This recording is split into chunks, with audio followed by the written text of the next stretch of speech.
നമ്മളൊരു cricket ball എറിയുമ്പോഴോ അല്ലെങ്കിൽ switch ഇടുമ്പോൾ ഒരു ബൾബ് കത്തുമ്പോഴോ എപ്പോഴെങ്കിലും ചിന്തിച്ചിട്ടുണ്ടോ ഇതിന്റെയൊക്കെ പിന്നിൽ എന്താണെന്ന്?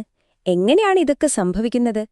ശരിക്കും ഇതിന്റെയൊക്കെ പിന്നിൽ പ്രവൃത്തി, ഊർജം, പവർ എന്നു പറയുന്ന കുറച്ച് സിമ്പിൾ ഫിസിക്സ് തത്വങ്ങളുണ്ട്. അപ്പോ നമ്മുടെ ചുറ്റും കാണുന്ന ഈ കാര്യങ്ങളുടെയൊക്കെ പിന്നിലെ ശാസ്ത്രം എന്താണെന്ന് നമുക്കിന്ന് നോക്കാം. ശരി, അപ്പോൾ ഇന്ന് നമ്മൾ എന്തൊക്കെയാ നോക്കാൻ പോകുന്നതെന്ന് വെച്ചാൽ ആദ്യം തന്നെ എന്താണ് ഈ പ്രവൃത്തി എന്ന് നോക്കാം. പിന്നെ ഈ പ്രവൃത്തി ചെയ്യാനായിട്ടുള്ള ഊർജം എന്താണെന്ന് മനസ്സിലാക്കാം. അത് കഴിഞ്ഞ് പവർ, അതായത് കാര്യങ്ങൾ എത്ര വേഗത്തിൽ ചെയ്യുന്നു എന്നതിനെക്കുറിച്ച് സംസാരിക്കും.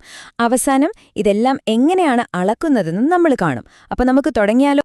ഓക്കെ, അപ്പോൾ നമുക്ക് ആദ്യത്തെ ടോപ്പിക്കിലേക്ക് കടക്കാം. എന്താണ് പ്രവൃത്തി? നമ്മൾ സാധാരണ ജോലി എന്ന് പറയുന്നില്ലേ, അതുപോലൊരു സംഭവമാണോ ഇത്? അല്ലേ അല്ല. ഫിസിക്സിലെ പ്രവൃത്തി എന്ന് പറഞ്ഞാൽ അതിന് വേറെ ഒരു അർത്ഥം തന്നെയുണ്ട്. അതെന്താണെന്ന് കേട്ടാൽ ചിലപ്പോൾ നിങ്ങൾക്കൊന്ന് അത്ഭുതം തോന്നിയേക്കാം. ഒരു കാര്യം ആലോചിച്ച് നോക്കൂ.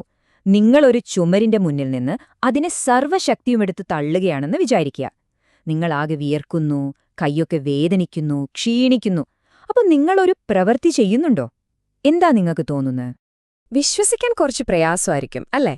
നിങ്ങൾ ഇത്രയൊക്കെ കഷ്ടപ്പെട്ടിട്ടും ഫിസിക്സ് പറയും നിങ്ങൾ ഒരു പ്രവൃത്തിയും ചെയ്തിട്ടില്ല എന്ന്. അതിന്റെ കാരണം എന്താണെന്നോ?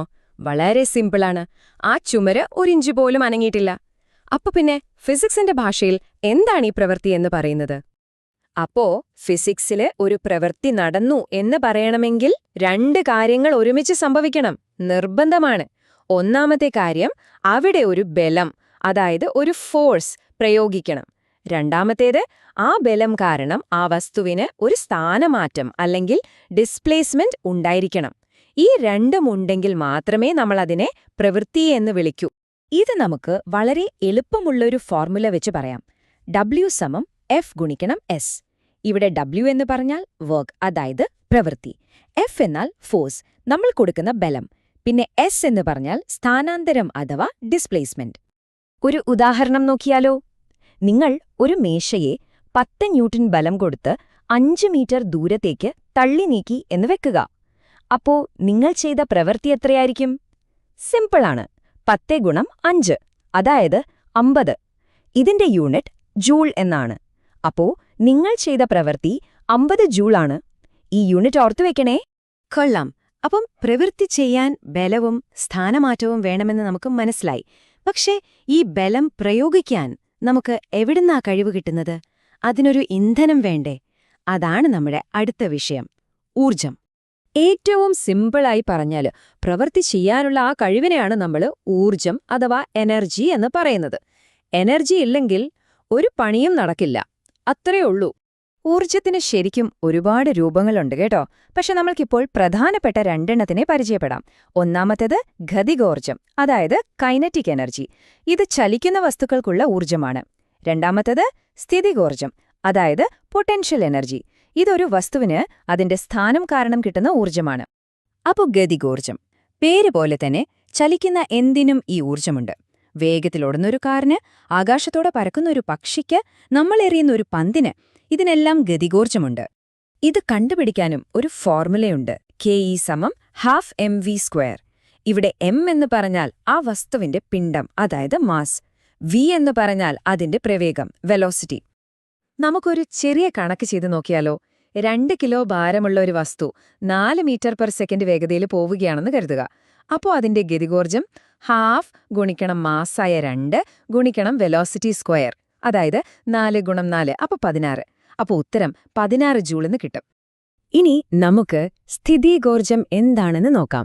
ഇതിനെ നമുക്ക് സ്റ്റോർ ചെയ്തു വെച്ച ഒരു എനർജി എന്ന് പറയാം. ഉദാഹരണത്തിന് ഒരു ഡാമിൽ കെട്ടി നിർത്തിയിരിക്കുന്ന വെള്ളം, അല്ലെങ്കിൽ നമ്മൾ വലിച്ചു പിടിക്കുന്ന ഒരു റബ്ബർ ബാൻഡ്, ഇതിനൊക്കെ സ്ഥിതികോർജമുണ്ട്. ഇത് കണ്ടുപിടിക്കാനുള്ള ഫോർമുല Pe=mgh എന്നാണ്. ഇവിടെ m മാസ്, g ഭൂമിയുടെ ഗുരുത്വാകർഷണം, പിന്നെ h എന്ന് പറഞ്ഞാൽ ആ വസ്തു എത്ര ഉയരത്തിലാണിരിക്കുന്നത് എന്നുള്ളതാണ്. നമുക്ക് ഇതിനൊരു ഉദാഹരണം നോക്കാം. 5 കിലോ ഭാരമുള്ള ഒരു സാധനം നിങ്ങൾ 10 മീറ്റർ ഉയരത്തിൽ വെച്ചിരിക്കുകയാണെങ്കിൽ അതിന്റെ സ്ഥിതികോർജം 5 ഗുണിക്കണം ജിയുടെ വിലയായ ഏകദേശം 9.8 ഗുണിക്കണം ഉയരമായ 10. ഇത് ഏകദേശം 490 ജൂൾ വരും. ഓക്കെ, അപ്പൊ പ്രവൃത്തി എന്താണെന്നും അത് ചെയ്യാനുള്ള ഊർജം എന്താണെന്നും നമ്മൾ കണ്ടു. ഇനി ഈ കഥയിലേക്ക് നമുക്ക് സമയത്തെ കൂടി കൊണ്ടുവന്നാലോ? ഒരു ജോലി എത്ര സമയം കൊണ്ട് ചെയ്യുന്നു എന്നത് വളരെ പ്രധാനപ്പെട്ടതല്ലേ? അവിടെയാണ് പവർ എന്ന ആശയം വരുന്നത്. പവർ എന്ന് പറഞ്ഞാൽ സിമ്പിളായിട്ട് നിങ്ങളൊരു പ്രവൃത്തി എത്ര വേഗത്തിൽ ചെയ്യുന്നു എന്നതിന്റെ അളവാണ്. ഇപ്പോൾ ഒരേ ജോലി 2 പേർ ചെയ്യുന്നു വെക്കുക. ഒരാളത് വേഗത്തിൽ തീർത്തു, മറ്റേയാൾ പതുക്കെയാണ് ചെയ്തത്. അപ്പം നമ്മൾ പറയും വേഗത്തിൽ ചെയ്ത ആൾക്ക് പവർ കൂടുതലാണെന്ന്. ഇതിന്റെ ഫോർമുലയും വളരെ എളുപ്പമാണ്. P = W/T. അതായത് പവർ എന്ന് പറയുന്നത് ചെയ്ത പ്രവൃത്തിയെ അത് ചെയ്യാനെടുത്ത സമയം കൊണ്ട് ഹരിക്കുന്നതാണ്. ഒരു ഉദാഹരണം പറഞ്ഞാല്, നിങ്ങൾ 200 ജൂൾ പ്രവൃത്തി ചെയ്യാൻ 10 സെക്കൻഡ് എടുത്തുവെന്ന് വിചാരിക്കുക. അപ്പോ നിങ്ങളുടെ പവർ 200നെ 10 കൊണ്ട് ഹരിച്ചാൽ കിട്ടുന്ന 20 വാട്ടായിരിക്കും. പവറിന്റെ യൂണിറ്റാണ് വാട്ട്. നമ്മുടെ വീട്ടിലൊക്കെ കൂടുതൽ പവറുള്ള ഉപകരണങ്ങൾ ഏതൊക്കെയാണെന്നൊന്ന് ആലോചിച്ചു നോക്കിക്കേ. ശരി, അപ്പോ ഇത്രയും പറഞ്ഞതിൽ നിന്ന് മറന്നു പോകാതെ ഓർക്കേണ്ട 2 കാര്യങ്ങളുണ്ട്. ഒന്നാമത്തേത്, സ്ഥാനമാറ്റമില്ലെങ്കിൽ പ്രവൃത്തിയുമില്ല. No displacement, no work. രണ്ടാമത്തേത്, എത്ര വേഗത്തിൽ പ്രവൃത്തി ചെയ്യുന്നോ അത്രയും പവർ കൂടും.